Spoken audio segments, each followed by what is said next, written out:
Good morning, good afternoon, good evening, whatever part of the world you are in. Today we have with us Arun, and he is basically has been into UK counseling for the last decade or so. Yeah, close to a decade. Okay, so if I'm not mistaken, you started your career as a lecturer.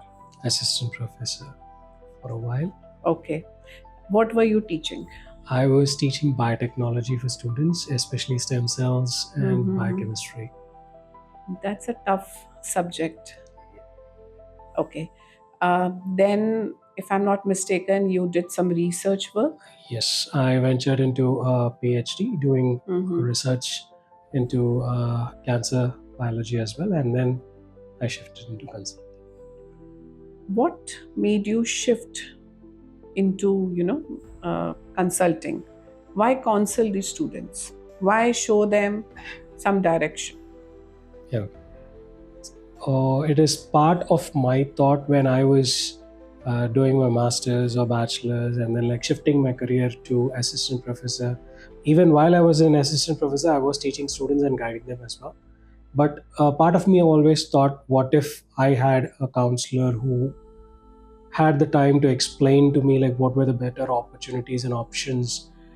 I could have gone back when I was completing my bachelor's. I might have opted to study abroad, Maybe in UK. maybe definitely in UK. So that was long back. So I fast forward after like 5-6 years after my graduation, there were like various other scenarios where I had to stay back in India and work things out. Okay. So you love to counsel the students. You love to understand what are their requirements, and then accordingly, Yes. basically tell them that okay, opt for this university, opt for this program. Maybe this destination is better than the other, and so on. But your forte so far has been UK. Yeah. And to some extent even Ireland. Yes. Okay, great. Now I have some questions with me, which have been sent to us by some students, students who are aspiring to study in United Kingdom for the upcoming intakes. And there are some who have already applied, but little confused as to whether that is the right choice or not. So to begin with, the first question: why UK? So first, it is an English-speaking country. Rather than going to other non-English speaking countries, I would always suggest students to look for English-speaking countries. Yes, there could be variations with in regards to some people saying automotive industry is better in Germany and all those things, but still, I would always prefer a student who is not comfortable in a different language to always go ahead with an English-speaking country. So that rejects a lot of other destinations and then comes to the main 4-5 options. Okay, next question. Are UK degrees really valued in India? Or is it that the employers look for, degrees from, let's say, Canada, US, and so on? If you're planning to like proceed ahead with a PhD in a public institute over here in India, it was tricky.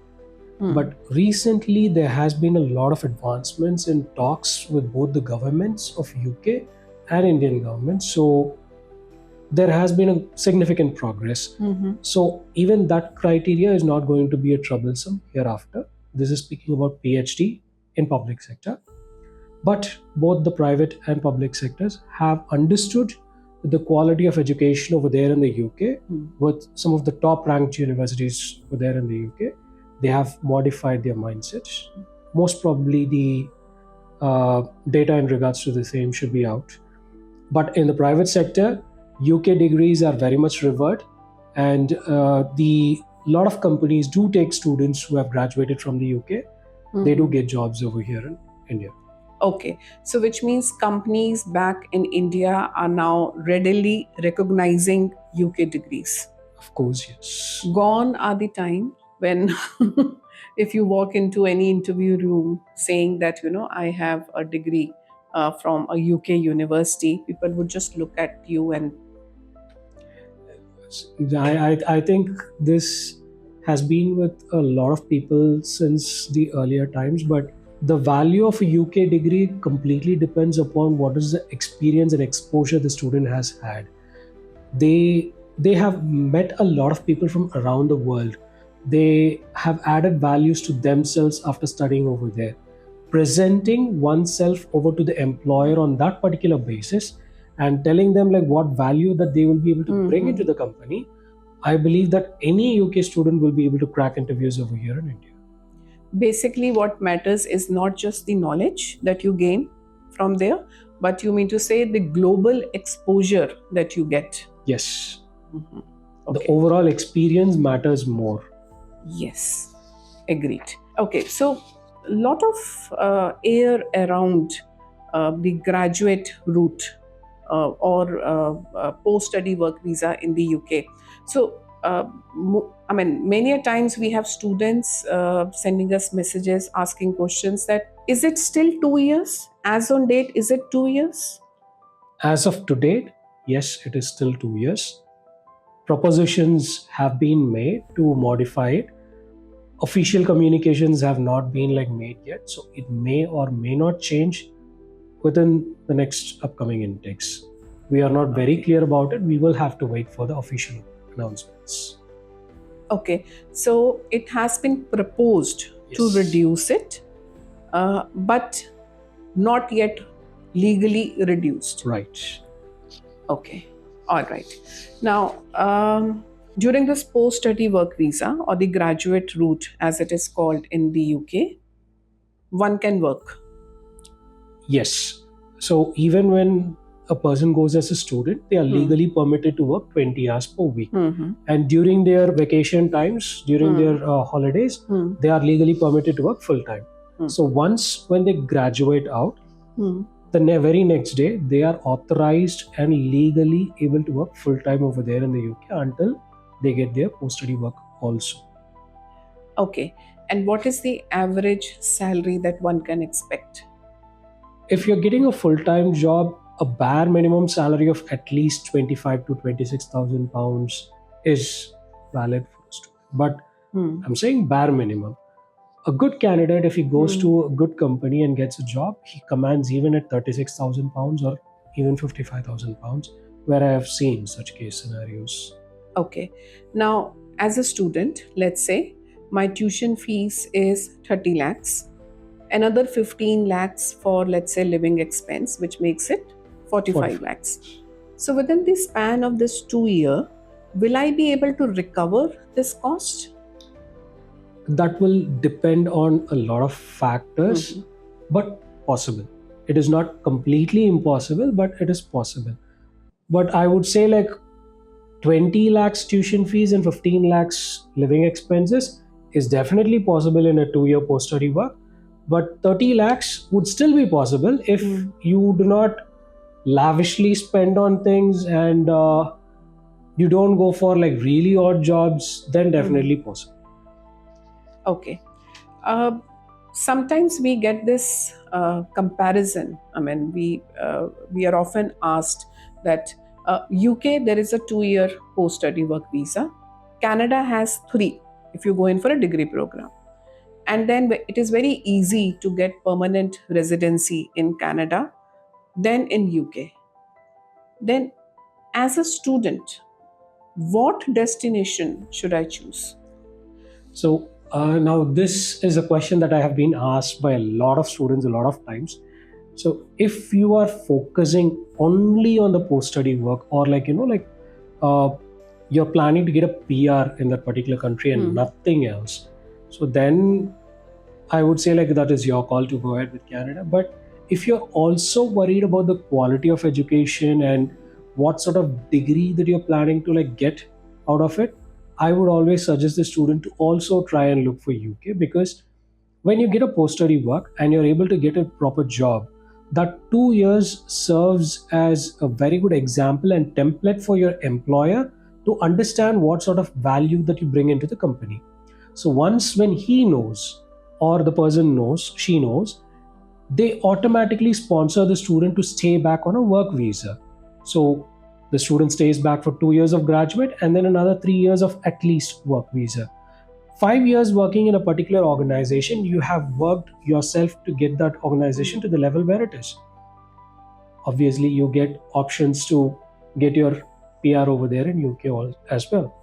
I have had students who have got their permanent residentship or citizenship over there in the UK as well. So it is not impossible. It's possible, but the student has to like take proactive measures for the same. I think UK has been very clear about one thing. They don't want education to be used as an immigration route. Correct. And every policy that they are charting or every step that they take, they have been absolutely clear about one thing, that come to us for education, come to us for quality education.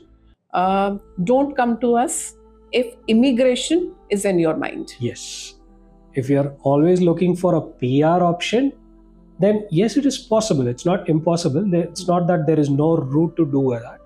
But it is not going to be easy for you as compared to other options where they will give you, easier routes. So PR is not impossible in UK. Yes. But you have to be best of the best. Of course. So you actually have to study hard. It's not about studying hard. It's about once when you get into the job, the company, you bring value to the company, and that happens not just because of studies. It happens the way that you present yourself, the way that you interact with peers. Your networking skills matter a lot over there in the UK. That is how you build yourself. You'll have to integrate into the community. Yeah. Many of the students don't understand this networking option, because in India, I think our institutes, when we have a campus placement or something, universities would come and pick up the best of the students, do interviews. It's a little different out there. It's completely different out there. And there are job fairs that happen. So our students are much more accustomed or adjusted towards more theoretical approach of education. So someone who is more keen on practice oriented education and practical approach of education, they will thrive better over there in a UK scenario, because the curriculum demands that over there. And if a student is able to survive that, then obviously yes, UK is an amazing place to study. Okay. Then as a student, can I take my dependents to UK? This is another option. Like, there are a lot of students have utilized it or have overused it in the past 3 years, 4 years, and now they have changed certain policies. So for a direct master's program, it might not be possible. For a master's in research, it can be possible. So there are restrictions and variations upon the codes as well, and certain universities as well. So we will have to figure out which university accepts you to bring a dependent for a master's of research program. So that will vary. Okay. Are we correct when we say that if you study in Australia, you can bring dependents along? That again will depend. Yes, you can. But again, for a bachelor's program, you may not be able to take your dependents. Same goes with UK as well. But yes, there is a possibility. Yeah. But so then again, the same comparison happens, that I can't take dependents with me to the UK. Why not Australia then?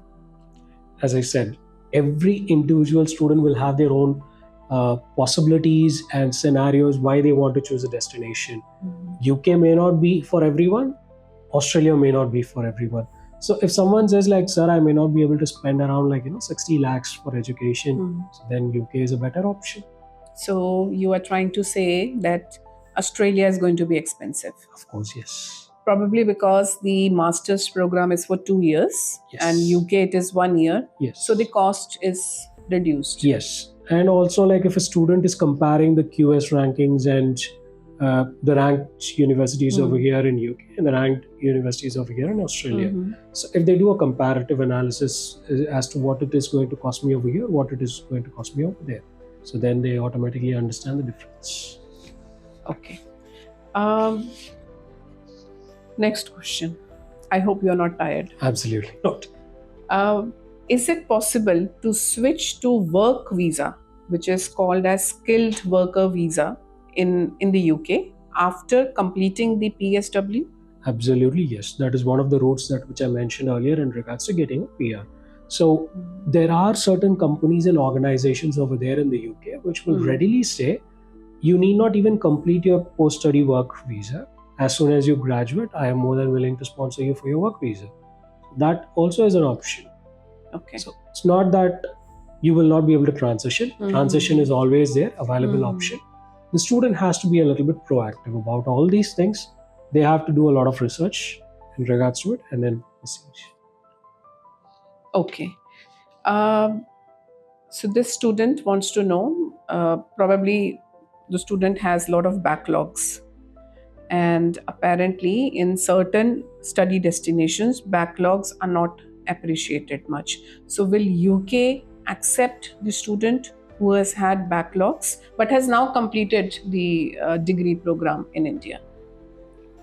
In UK, there are close to 130 plus public funded universities. I would say 85 to 90% of the universities do not mind if you have backlogs. So they are more than fine with a student who has completed all his education with as many backlogs as they want. And they have that inner desire in them to go ahead with the particular program, provide a clear understanding as to like why they are choosing this program, why they want to go ahead with that education. And if a student is actually clear as to why they are going ahead with this program and why they want to study in the UK, those set of students mostly graduate out with a job. Okay. Then in Australia, if I want to, let's say, if I want to do my graduation from Australia, I have to be a recent pass out. Which means, let's say, if I have completed my class 12th in 2024 and I plan to apply for a 2026 intake in Australia, the universities may not readily accept me. Is the same problem there in UK also? I would say, like, again, the same 130 plus and then 80 to 90%. Most of the universities in the UK do not care about your age as a factor. So we have, or I personally also have guided a person who was 60 years old to enter to a master. I remember that case. Yeah. So he had multiple degrees already, masters. He wanted to still study. We did help him out. So age is not a factor as such if you want to go and study over there in UK. Okay. And IELTS, TOEFL, PT, I think everything is accepted when it comes to English language qualification. There may be certain universities which may not accept one or two tests, but any test, if you're giving and you're saying like I want a university accordingly, then universities are always available over there in UK. Okay. Credibility interview, which most of the UK universities do conduct after the student finalizes that particular university. A lot of students, have a fear around this. I mean, they somehow feel that these are very tough.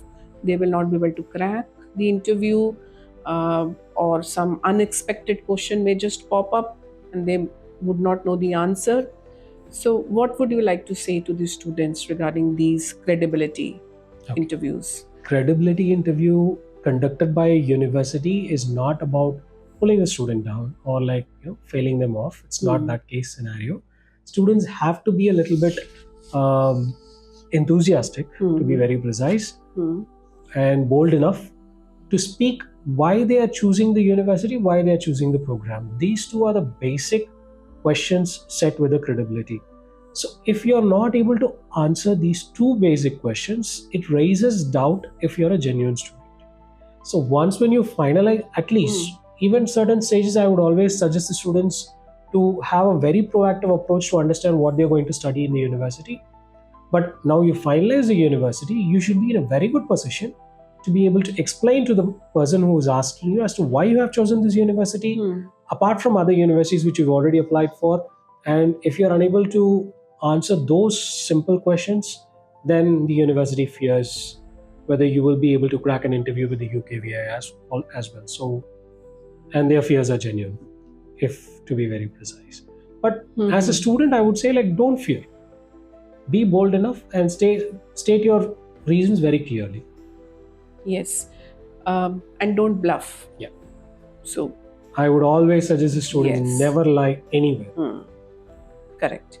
How important do you feel it is for the students to get in touch with the university representatives? Should they only depend upon their counselors to show them the correct direction, or should they go ahead, meet the university delegates, get first hand information, and then arrive at a decision? That will depend upon what stage or like at what timeline the student has started the process. So if it is at a very basic initial stage, having a talk with a counselor, and then let's say like there is a year left for the student, there are always going to be multiple fairs and events happening with the university. The student can also proactively go and approach, speak with the university representative, understand more, can always cross check information whether the counselor gave me the correct information, and then understanding things that can also go ahead. And there is always a change of like policies within the university as well that happens from time to time. For a September 2026 intake, the university can come up with a lot of policy changes, scholarship changes, probably in December 2025. Yeah. So by that, the student might have already applied, have gotten his offer. So these dynamic changes, you can get the details from the counselor as well, and you can also get it from the university representative as well. You should never stop seeking. So that is very important. Yes, you're right. I also personally feel that the more you meet with the university delegates, the more you explore, the better it is. The outcome will be much, much better. There'll be more clarity in your own mind that, okay, this is what, that I want to pursue, or this is what I really want to study. Yes. Now, one last aspect we are going to touch before we close this discussion. Most of the students, sometimes when they come to us, they say, I want to do MBA, or they would say, I want to do business studies. Sometimes they would say that, give me anything which has artificial intelligence in it.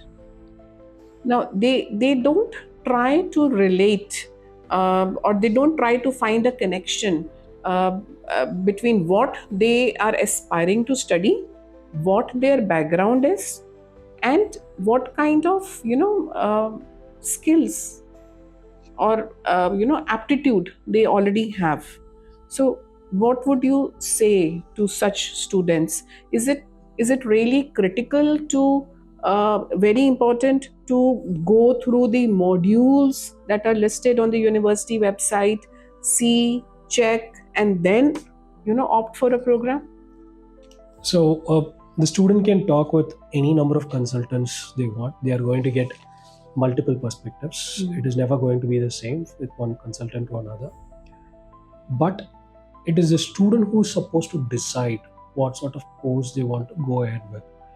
And if they are saying that they want AI included in it, that's perfectly fine with the current trend and scenario. But as a student, how much do you know about AI? Yes. Is a question that they also need to answer.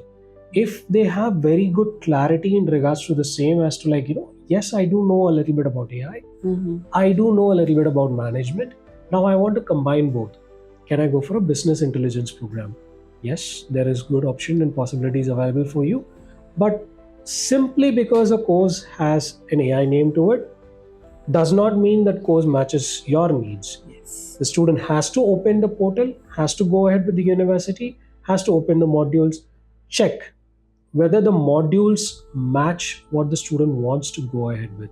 Now, as a student, they have already completed at least 2 years of their education. So, for example, if a student is doing a BSc in computer science, they've already completed 1 year and second year. At the end of the second year is when they normally start applying. So within this 2 years of your education or 3 years of education in terms of an engineering graduate, you have already seen much of your department. So you should know as to where you want to proceed ahead in your career. If you're not very clear about that path, then it is going to be troublesome wherever we go. It doesn't mean like if you're taking UK, US, or you're starting to work in a company over here in India, Right. it wouldn't matter. So that clarity has to come from the student only. It cannot come from the representative, it cannot come from the consultant. Okay. One last question. Sure. And I will quote this question as it has come to me. I have submitted statement of purpose thrice to my counselor, but she does not like it. Okay. All right. So I really don't know what I need to write in that statement of purpose. First time when I submitted, she said it is AI generated. So I wrote again. Second time, she said that the purpose is not coming out clearly. Third time, she said, you have not mentioned why do I want to study in the UK. I really don't know what she wants me to put in that SOP. So now this will depend upon which university and which program the student is applying for. Certain universities have their own set of regulations for writing a statement of purpose. Some universities have a 400 word limit. Some universities say that we need answers only for specific questions. Yes. On an average, if a student is writing a statement of purpose, they need a small introduction about themselves, stating like who I am and what is my history, a little bit about my academics or my personal. It can be a little bit. And then get into the factor of what is it that I've done during my bachelor's, or if a person who has already started working during my bachelor's, my project thesis or my project work and my work status, what is it that I've done so far. Now what is it that I seek in my master's has to be there. And since I have been seeking, how the modules of the program match to my requirements. It is not whether I match to the university's requirements. Yeah.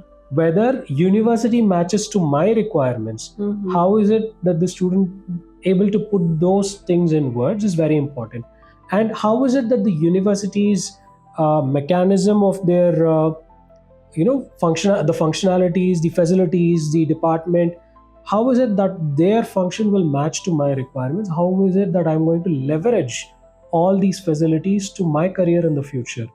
Now that clarity needs to be there in the statement of purpose. Once when this is done, then a little bit about why have I chosen to study in the UK apart from other destinations like US, Canada and other things.